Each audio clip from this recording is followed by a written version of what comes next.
Good morning.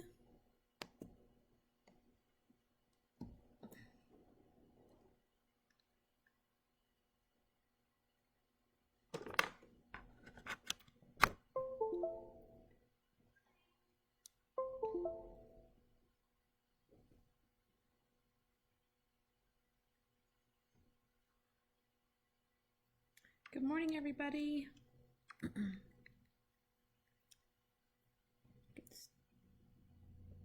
Doing a little sound check here. Make sure we've got sound.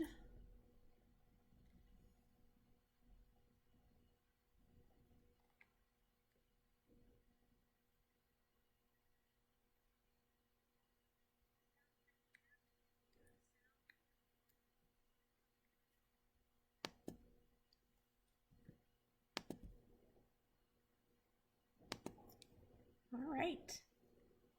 Good morning. I know I did not expect to see sunshine out there.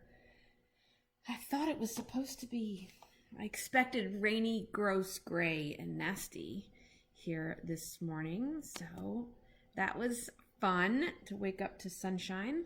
Although I'm back in the room where there are no windows, so that's okay. Hopefully the sun is still there when I'm done today and I get to see a little bit of it. So this morning we're going to spend some time talking about tension on a serger, and that is typically the number one gripe that I hear about a serger beyond threading it. Okay, good morning. Yes, good morning, everybody. Thank you so much for joining us this morning. Hopefully this is my new, hopefully the studio computer comes back on Monday like it's supposed to, so that I can get back to using the real setup that we have.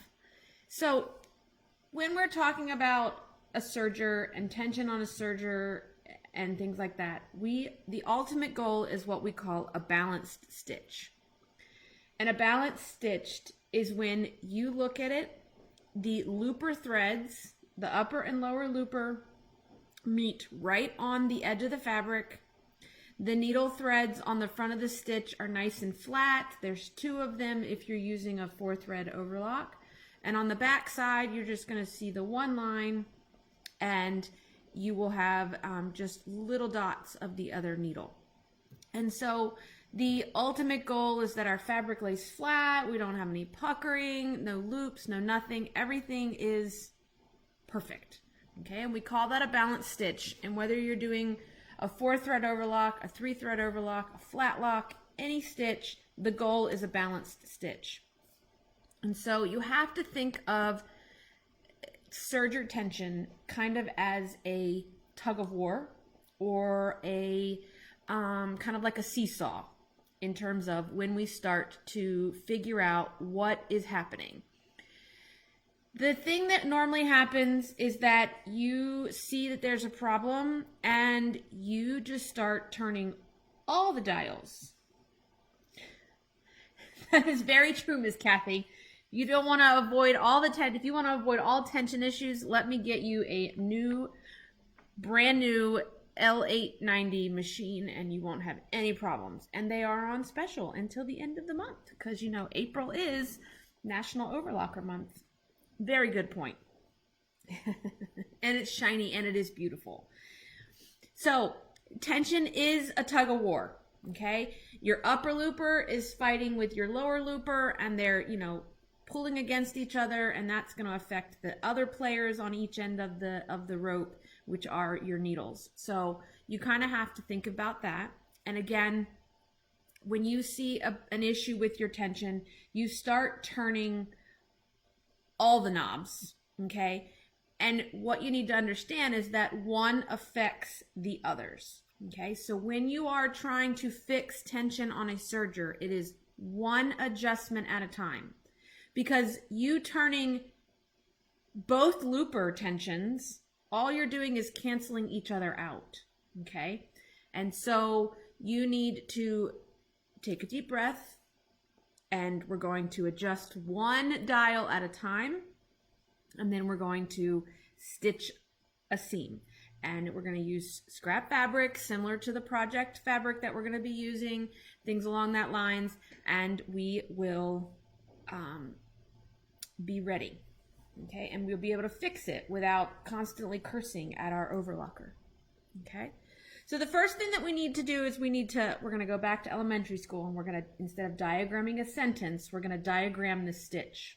Okay, and it is helpful when you are learning your overlocker or things along that lines is to maybe thread your machine with 4 different colors. Okay, so each looper is a color and each needle is a color. This way you kind of will learn or get more comfortable with where stitch lives in this where a needle position, or not really a stitch, maybe a thread, where a thread is in the stitch formation. Or even if you have a hard time telling if it's upper looper or lower looper, you know, maybe 2 slightly different colors in your loopers, just till you're more comfortable at being able to look at a stitch and be like, oh, that's the top of the stitch, and that's my upper looper. So looking at this picture on top here, this is the front of a stitch. And now everything I'm doing today or talking about today or examples are using a 4-thread overlock. Okay, so that uses both loopers and both needles. And looking at it from the top of the stitch or the front of the stitch or the right side of the stitch, you will see typically 1 looper, which would be your upper looper, okay, which on our Bernina we color in blue, okay, so think blue like the sky, and so that's why there's blue thread there. It's also the color coding guide on your machine for threading is also done in blue for your upper looper. And then we see 2 straight lines of stitching, okay, so we have the right needle, which is green, and the left needle, which is yellow. And then on the back side of the stitch, you're going to see the lower looper, which is red like dirt. Okay, so that's why it's underneath, it's on the bottom, it's the ground. So it's red in all of the images. And then you will typically see your 2 needles are pretty much just little needle penetrations or little loops, okay? They're not necessarily an actual straight line like you see on the top of the fabric or the front of the stitch, okay? Your upper and lower loopers should meet right along the edge of the fabric, and the fabric should meet right there as well, okay? There shouldn't be any sort of space between where the loopers meet the fabric. This fabric should lay flat, and it should not be curled and things along that lines. Okay, so let's look at this. I have a bunch of slides, and we're going to kind of look at them, and we're going to kind of diagram what's wrong with them and what we need to do to fix it. So in all of the slides, the top picture is going to be the front of the stitch, and the bottom picture will be the back of the stitch. I'm kind of giving you references or kind of a diagram that you could use to look at your stitch and compare so you can figure out what needs to be done. And I typically start with looking at the top of the stitch because that's the way it comes out of the machine, and that's the first side that I see. And when I see this stitch here, I see that my lower looper is coming over to the front of the fabric, okay? So you can see that your red thread, okay, your lower looper is looping to the front, and where these 2 loopers meet should technically be up here, okay? So looking at this, I could say, now thinking of it in terms of a tug of war, that upper looper is pulling too much, okay? That upper looper is winning the battle of tug of war right now, okay? And so if we wanted to fix this, this would be you loosening only your upper looper tension dial, okay? So we would only adjust the upper looper tension dial, okay, and we would decrease it. and then we would re-stitch the seam and see what it looks like and then make adjustments. You will see too, because on the back side of the stitch, because that lower looper is being pulled to the front, the needle, the left needle, you can see is not laying nice and flat. Okay, so typically most of you would probably go and try to fix all of these things at once. But just by loosening how much this looper is pulling, that will relax the lower looper and bring those needles back into place. Okay. All right, so let's look at this stitch and what's going on here. So from the top, it looks okay, but we can see that there is an issue along the top edge where our loopers would normally be meeting, okay? And if we turn the fabric over, we can see that our upper looper thread is coming over to the wrong side of the fabric or the back of the fabric, okay? And so with this world of tug of war, okay, you can see that your upper looper is not pulling enough. Okay, so we need that upper looper to pull a little bit more so that it will pull back onto the front of the fabric. Okay, so it can balance out that tug of war and bring these loops back up to the top. Okay, and then typically that will also correct the needle tension issues as well. Okay. If you have any questions, don't forget, just drop them in the comments. I'm watching those as we go. So if I pause, that's usually what I'm doing, is I'm reading, because I've not mastered the skill of talking words and reading different ones at the same time. And being able to do it in one stream of consciousness. So if we look at this image, you're going to be like, well, Amy, that's just like the last image. Okay, so yes, there are two ways to look at things, okay, and so this does look very much like what's happening here, okay. The upper looper is rolling to the back, okay, and therefore, if we look at this, this looks like the lower looper, which is our red, is pulling too tight. So the question is, to loosen tension, do you go to a higher number? No, you go to a lower number. Looser tension, lower number. Tighter tension, higher number. Okay. Now, I'm going to back up one slide. I told you in this slide, we're going to adjust the upper looper, okay, because it's too loose. But you could also be like, well, Amy, the lower looper could be pulling too tight. So, yes, you can make a determination of, do I adjust the upper looper to pull more, or do I adjust the lower looper to pull less? You pick one and you change one of them, okay? Don't go to your upper looper and tighten it up and to your lower looper and loosen it at the same time, because all you've done is cancel it out. Okay? So you just have to determine, and looking at this for me, because this is not a consistent issue, it's only some places and then it gets bad and then it's not as bad and it's almost perfect here. That typically for me points to the upper looper. Okay? When it's consistent, like you see on this slide here, that usually tells me it's kind of the lower looper. But you could adjust either one, okay? But you only adjust one knob at a time. Take away anything from today, it's one knob at a time. And then this one here, again, we have the lower looper is pulling to the front of the fabric. The back looks okay, but on the front, not so good. So that will mean that your lower looper is not pulling enough. He's pretty much given up the tug of war fight right here.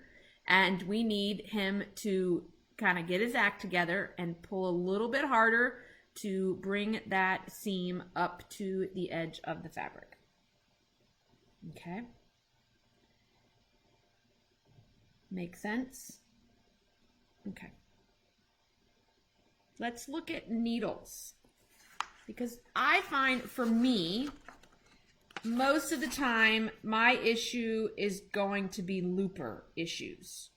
Okay, I usually, very rarely do I have to get into adjusting needle tensions, but it's possible.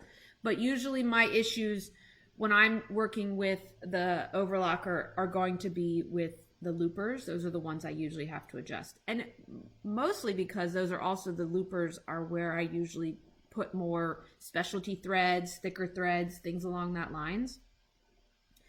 So if we look at this image on the top here, it doesn't meet the greatest along the edges, but I also can see here that I can see a little bit of my, we're just going to say bobbin tension, even though it's not a bobbin, it's a looper, but they're coming up to the front of my fabric. And then if I look at the back of the fabric, I've got these loops that are happening with that needle.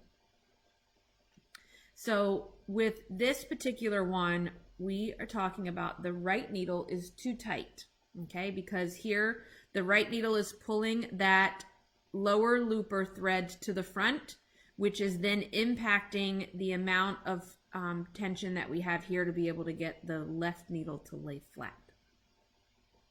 Okay. I'm gonna talk about that, Miss Kathy. Miss Kathy wants to know why tensions get messed up, and we're gonna talk about it. So here is the opposite. This is going to be your right needle is too loose. Look at, you got really loose and loopy thread here on top. The right needle is a hot mess. Looks beautiful along the edge. And on the back, you've got loops, okay? And that usually means that there is almost no tension whatsoever. We're too loose and we need to tighten it up.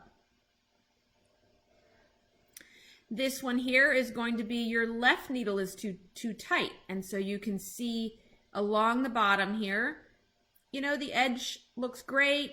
The right needle looks okay. But your left needle, you can see the looper thread being pulled to the front. Okay. And then the back, you know, you can't see the left needle thread. You don't get to see those little tiny dots like you see with the right needle. And so that means that we're too tight. And this is what it looks like when it's too loose. Okay. So too loose, loopy, loopy, loopy means loosey, loosey, loosey. Okay. And we need to tighten some things up. Okay. So those are your kind of examples. If you have the Serger technique reference guide that Brina had a few years ago, if you have the big book of serging, if you have have taken an overlock or mastery with me, we actually force the machines in those classes to do this, okay? So that you have an example to be able to reference back, you know, later down the road. If you've got a stitch, you can kind of compare it to one of these and it will help you know kind of where to plan your attack to fix it. The Serger Technique Reference Guide and the Big Book of Serging also covers the topic of tension and what to look at and issues along there, okay? So the other thing that can happen is what we call tunneling. And what tunneling is that your seam allowance doesn't lay flat, okay? It either curls up or there's not enough of the fabric in your seam allowance, okay? And so they cause the fabric to curl and things along that lines. There's a couple things depending upon the machine here that could be done to fix it.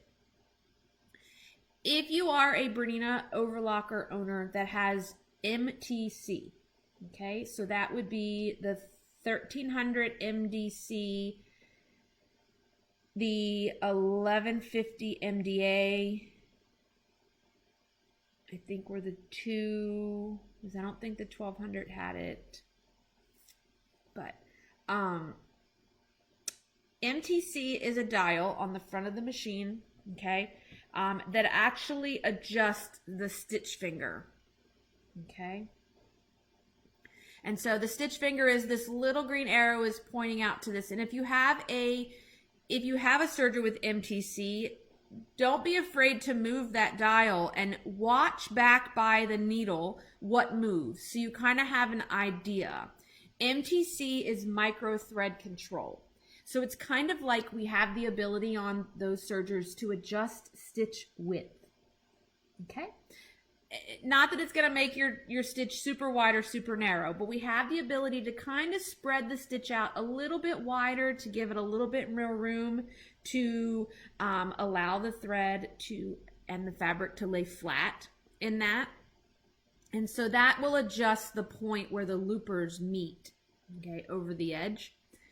Because, you know, if your MTC is too tight, it kind of looks like this. It's all wrinkly and ripply there. And then if your MTC is too loose, it's good. It lays fairly flat, but you get this inconsistent looper thread kind of pulling over to the front, and you've made all the adjustments that you could do and it's still not functioning the way that you want. We may need to look at MTC. Okay, sometimes it's not always tension.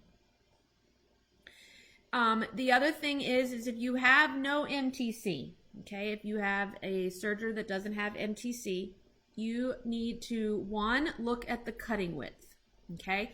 And so the cutting width, I'm going to back up here, is basically the distance your knife here on the serger, whether it's a lower driven or an upper driven knife, how much fabric is left between where the knife cuts and where the first needle basically stitches.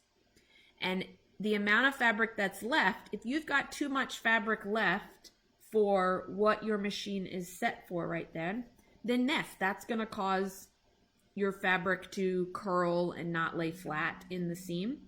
So you may need to adjust your cutting width. And if you're cutting off too much, let's say, and you've got loops hanging off the edge of your fabric that don't have fabric all the way up to them, you need to adjust your cutting width to leave more fabric in the seam allowance. And then if you don't have the ability to adjust your cutting width, then we need to, you need to spend some time working with getting your tensions adjusted so that the needles pull enough on the loopers to bring them down to meet on the edge, okay? Definitely with older sergers, older like 30, 40 years older, the tension adjustment is what we have to really, really work with. And this is where you can get frustrated to get rid of those loops that are hanging off the edge of the fabric. We want them sitting right on top of the nice cut edge.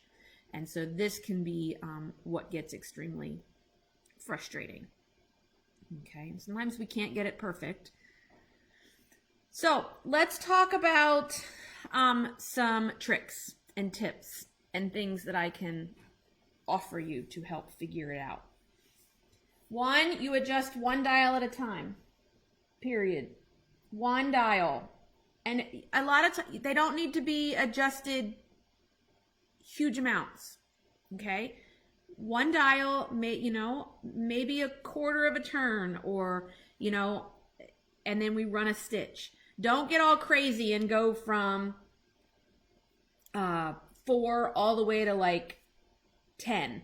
Just a little bit. Sometimes a little is all you need. If you're not sure what's wrong, okay, do exactly what we just did, okay? Let's diagram, take a look at your stitch, and let's start assessing it. Start looking at your needles, okay, and look at how they are stitching. And then work your way to looking at your looper both from the top and from the bottom of the fabric, or the wrong side of the stitch. Okay. Okay. Don't just look at one side, look at both sides. Okay, because sometimes the stitch looks beautiful from top, but then you turn it over and those needle tensions are all loose and loopy. Again, try 2 different colors. Okay, black thread is the worst thread to try to tension a machine with, okay?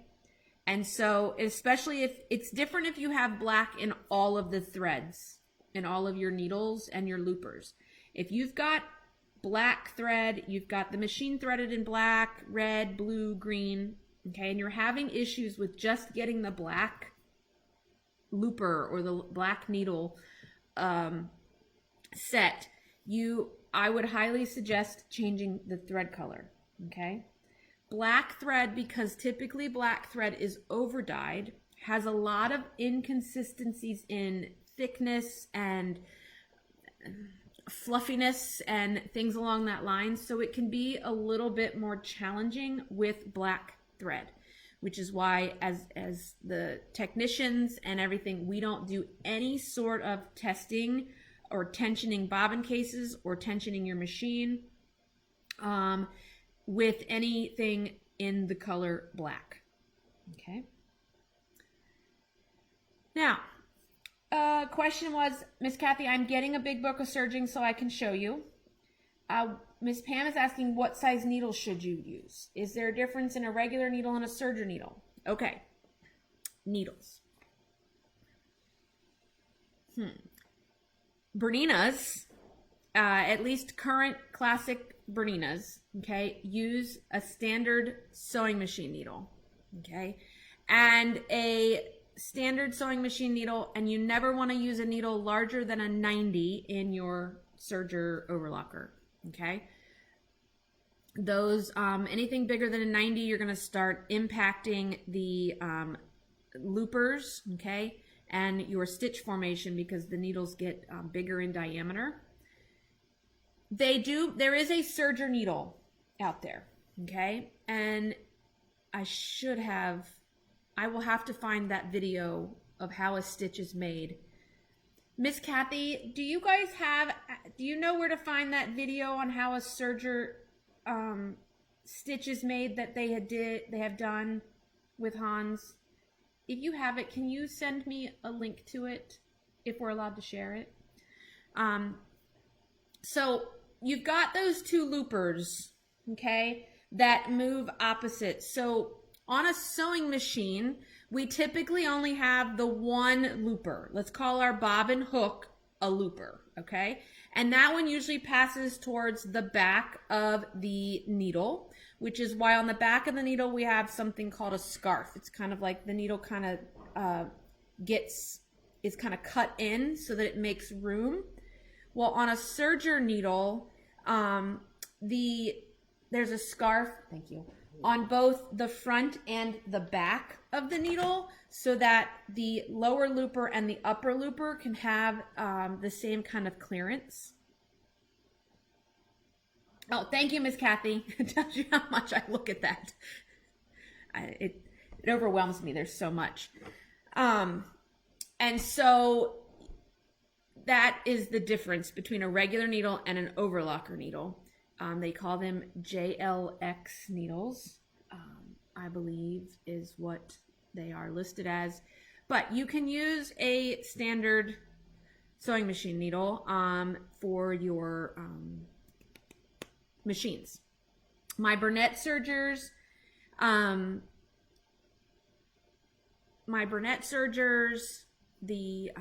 if you're cover stitching, you want to use a different needle if you're cover stitching than if you are just doing regular overlocking. We would definitely use a JLX for that.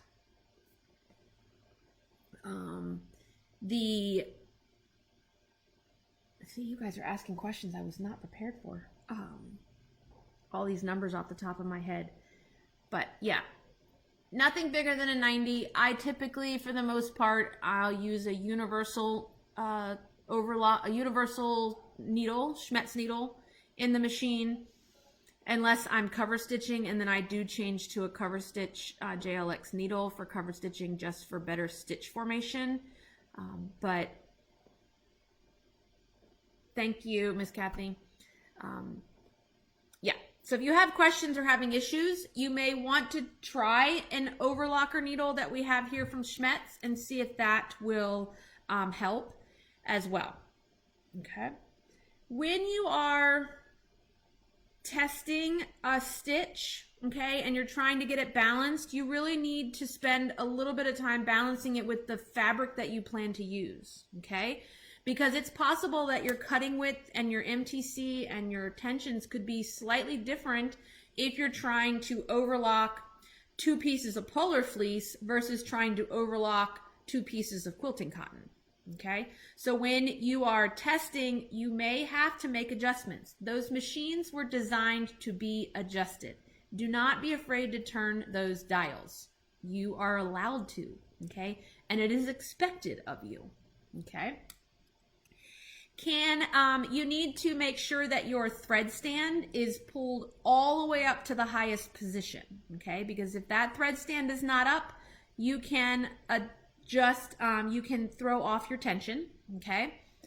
You also want to make sure that your machine is, presser foot is in the up position when we are threading the machine, okay? Just like a sewing machine, when the presser foot is up, the tension discs are open so that you'll be able to, and then again, cleaning, oiling, and I'm going to show you here how to floss a tension disc, because that's another step to cleaning your serger. And if you're, again, having issues with, you've done everything, you can get dust bunnies and dust elephants inside those tension discs that we don't normally pay attention to when we're cleaning. We're usually just cleaning the lower portion of the machine here.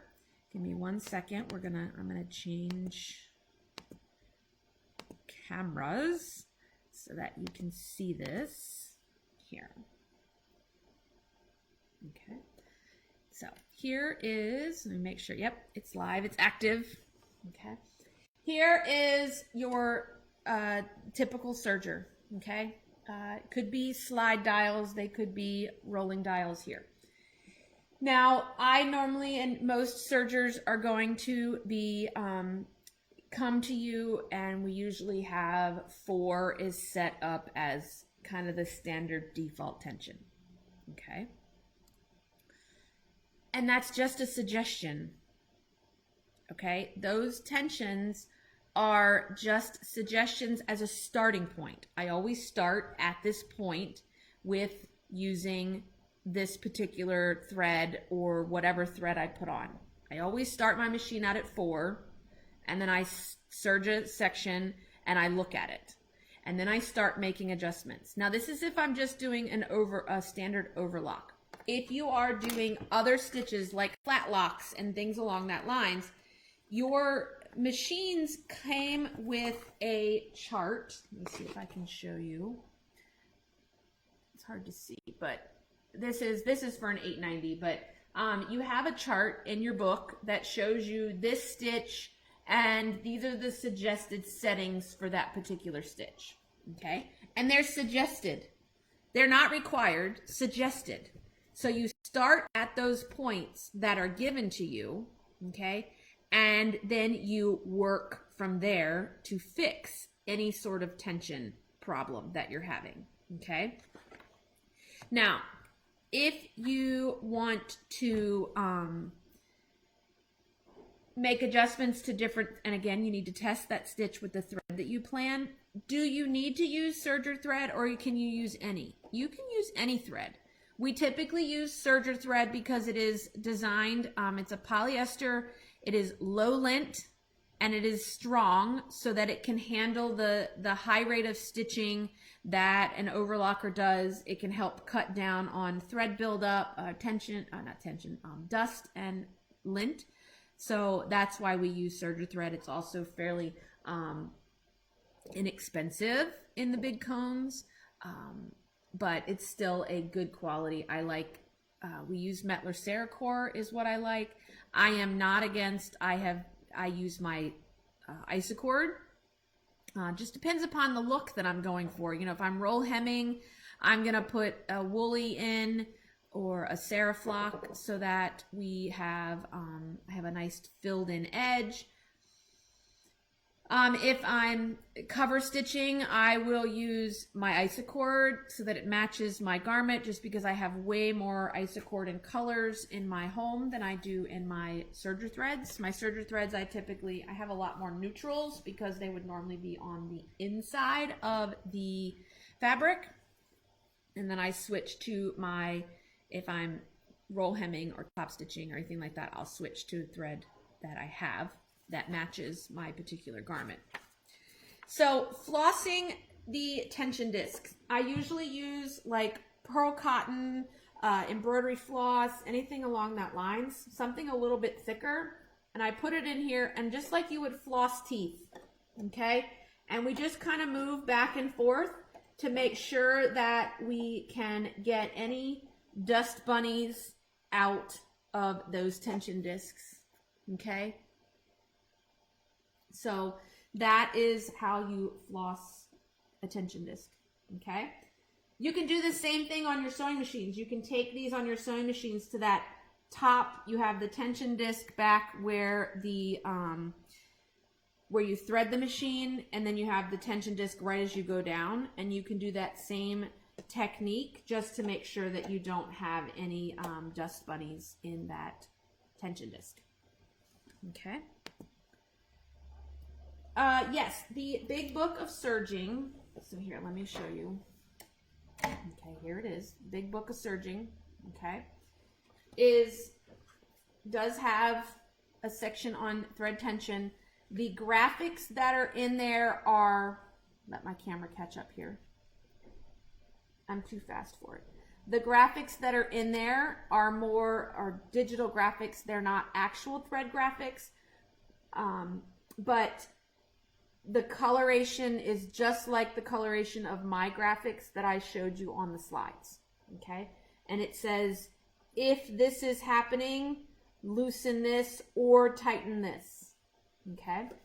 And so that is in the Big Book of Serging. It's also in the Serger Technique Reference Guide. The Serger Technique Reference Guide is the previous version of the Big Book of Serging. It was just written with the previous line of sergers. So that used and referenced the 1150, the 1200, the 1300. The updated book, all the information is still the same. Sergers all still do the same stitches, okay? They all still take 4 threads. They all have cutting widths and blades and knives. They may be in different locations. They all do flat lock the same. They all do roll hem the same. Nothing has changed. All they did was update the pictures and update the information in the book, add some more things, that type of thing. And they reference back to the L450, L460, the L8 series. And I believe even the Burnett line is talked about in here at some point. But whether you have a Bernina or a Burnett, they are pretty much the same. Okay, now, so this is just pointing again, if you couldn't see in that image, as to where the tension discs are. And again, higher the number, the tighter the tension, okay? Lower the number, the looser the tension. All right, when all else fails, do what every one of you dreads. And if you come to a mastery class with me, I am known to walk around with a pair of scissors and cut your threads. Okay? So you're going to cut your thread and start all over. Because maybe our tension issue is ultimately related to how the machine got threaded. Okay? Because remember, when you thread a serger, there is an order. Okay? The order applies to every serger except to the air threading sergers. The air thread sergers, the B64, the L850, and the L890. can be threaded in any order, but every other serger in the world, you have an order. Remember, we have a dance. Upper looper, lower looper, right needle, left. Okay, and so a serger really needs to be threaded in that order. How it knows it wasn't threaded in that order, I don't question it. It just does. And so if you know, especially if you start having issues after a thread break or something like that, and you've rethreaded, you just rethreaded the one that broke, and you're now having issues and you can't get the machine balanced, or, you know, that type of thing, cut them all and start over. I know that just makes you all cringe and you can't stand it. But sometimes it just is the way that it is and the way it has to be. Okay. Miss Sarah, I don't have a 850 or an 890 back here in the classroom right this second, but I will point them out and I will send you a text message with them. I only brought one serger back here with me this morning. I have a demo this afternoon, so I didn't break that one down. And then I did put some resources on the PDF that you can download from our website. Under the YouTube tab, you can click on these three options. They are going to lead you to articles on the We All Sew blog on how to thread an overlocker, how to do all the balanced stitched. The Perfecting a Balanced 4-thread overlock stitch, the images from these slides came from that, came from Jamie David's article there on Perfecting a Balanced Stitch. And then that type of thing. So that's all there for you as well, for you to reference back to later if you should need. Do I have any questions about threading? You know, tension, it happens. It does. Most of the time it's threading related, especially if it's right out of the bat. It's going to be threading related. After threading related, it could be thread type related. So you may have to, that particular thread may be a little bit thicker, a little bit thinner. And then it can also relate back to fabric. I know that I have to adjust my tensions if I am, you can come over here. If I am threading, if I'm serging, you know, 2 pieces of like wool versus thread versus overlocking 2 pieces of cotton. And so if I'm, you know, using the same stitch, but changing fabrics, there is some adjustment that has to be done to everybody. You want to say hi? I have a visitor in the studio this morning. Say good morning, Spencer. Good morning. If anybody knows, this is Spencer. Spencer was the little one that we watched here for about 9 months before he moved at that time to Florida. So he's here visiting his Mimi and his Gigi before he heads to Tennessee to his new home. So he's working today. So, but do I have any questions from my topic this morning? No. I hope everybody has a great day and will enjoy that. And I want you all to love your sergers. I want you to not be frustrated with them and that type of thing. I want you to love them because I love mine. So I really want you to not be frustrated and to enjoy using it and not panic when a thread breaks, or panic when something doesn't cooperate. Yes, like I said, when all else fails, okay? Usually by the time you're frustrated, you're ready to throw it out the window, you just turn it off, unthread it completely, walk away for 10 minutes, and then come back. And usually you'll thread it and it will work. And like I tell you, you just don't question it. Just know that it now works, and you tell the machine, thank you, I love you, I appreciate you, and it will continue to cooperate for you, okay? Make sure you tell it you love it, okay? Because if it hears all those bad words and you talking bad about it, is will be the time that it stops cooperating. So Miss Annette asked, if thread breaks, do you need to start all over? So no, you don't need to. I would rethread the path that broke and try it. It just depends. Sometimes yes. Sometimes it works, sometimes it doesn't. 99% of the time for me, you can just rethread the path and it will pick up where it belongs. It may take a little bit, so once you rethread, I would test it on scrap before you jump right back to your project, because it may just take a little bit of stitching to get threads back in the right order.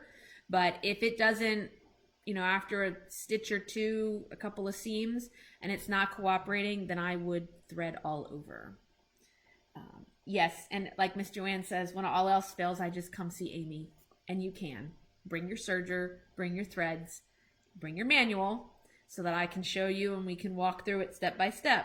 And I will get your overlocker threaded for you. And that's not a problem. I will graciously do that. It keeps me on my toes, especially for those that bring me in sergers I haven't seen in a while. So it's always good. Now that I have air thread sergers, which is where I've been focused at right now, it's good to sit down and go back to the basics and manually thread a serger. I just threaded somebody's